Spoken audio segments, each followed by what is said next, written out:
Well, welcome back. It is now Monday. Took the day off from the boat yesterday, did a little family time, enjoyed the car for a little bit. When I left off on what was that Saturday, I was showing you all the kind of the air and how I was going to fix the bow fit. And it actually says right in the instruction manual, do not cut the sides off because it's going to affect everything. Like I said, I knew it was going to do that, but it's okay in my mind anyway to go ahead and do that. If you're careful, if you do it right. So I thought I'd take a second now. I'm halfway through welding this thing out. Already cut the bow, got it on, and I'm already about halfway through welding it out. So I'm gonna let the plate cool for a little bit and shoot this video. I thought I'd show you the fitment of the bow, how that worked out. This is, here's the bow seam, and it actually came out pretty good. Everything is, like I said, symmetrical. Everything fit right. Hey, you're always going to have to stick screwdrivers in here and pry and work your way around there.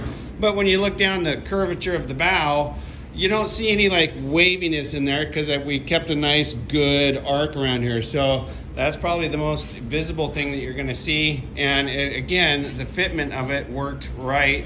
It turned out really nice. It's nice edge to edge right up there. Little like things like this, little tiny gaps like that, that's maybe 1/8 of an inch. I just kind of got grinder happy in there. Those are no big deal, and after overall very happy with the turnout of that. The other thing about this build that is new to me is this is the first time I've had my new Miller 255 with the pulse for the entire build, so that's been really nice. They have the auto set functions on there that I am actually not using. I'm just doing the pulse settings, and they have a graph. In fact, I'll show you the graph. It's in here. It's the 255 Multimatic. They have the graphs in here. You're doing aluminum, 5356 wire with, I'm using 035 right now. You come over to there's the 8-inch column. So these are your wire feed speed in 500, 680, 750 for up to 1/4 inch. So I'm just using those charts back here. I drew a little cheat sheet so I can see those from inside the boat. So I can just dial it up or down for whatever seam that I'm doing. So just real quick, show you how that is going. Some of the welds along here. This thing's pretty nice. It lays down a pretty good bead, and that's the 8-inch side getting welded to the 3/16 bottom. You got the 3/16 stringers or longitudinals in there, so I'm pretty happy with that. That seam, the 8-inch side to 3/16 bottom, can be kind of tough. You got to be really careful on the angle of the gun that you're not pointing at the thinner material to blow right through it. I haven't burned through a single spot so far, and like I said, I'm about 3/4 the way done with the weld out. Anyway, so just a very quick video. I'm finished the weld out here, letting some of the plate cool for a little bit.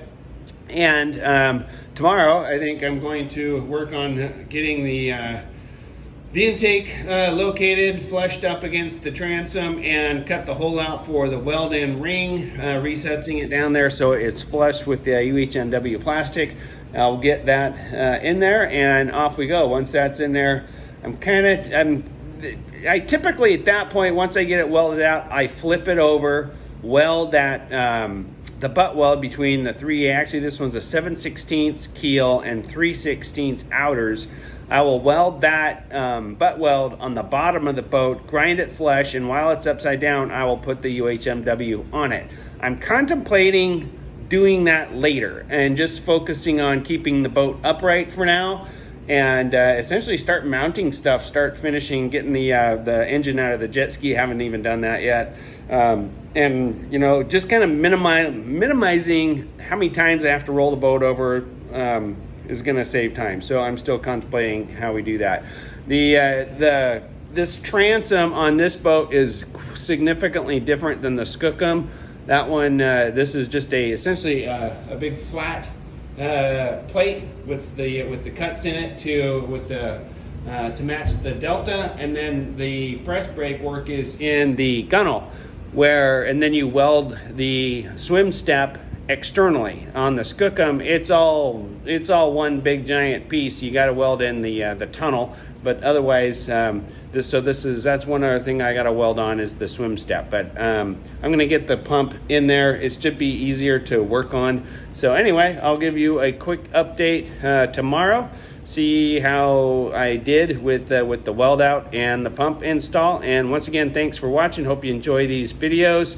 Hope you enjoy my full disclosure on my screw up, and I will continue to share those things. So like I said, I had some pretty good feedback on that. I'm not beating myself up. I just thought I would, let everybody know, so hopefully you can learn from it. One comment, somebody asked, hey, could you have measured the full length of the seam on that side panel and then transferred that over to the bottom plate? I'm like, yeah, that would have absolutely worked. However, like I said, I was going off of that scribe line, so it could have been a good way to catch that and located the transom and kind of cross-check the work on where that scribe came from. Anyway, no harm, no foul. The boat's going together well, and we'll check with you next time. Hit that subscribe button. That really helps things out a lot. Thank you.